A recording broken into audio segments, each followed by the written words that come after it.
Hello friends, in this video I will show you how to count rows and column in Excel.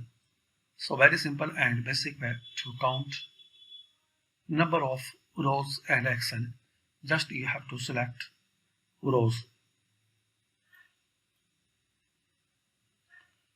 So here in this box you will see the number of rows and columns when you select like this.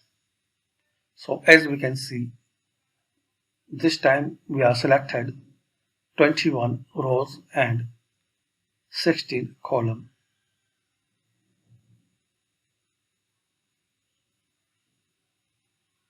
So this is the basic way to count rows and column easily. This time selected 14 row and 6 column. So thanks for watching.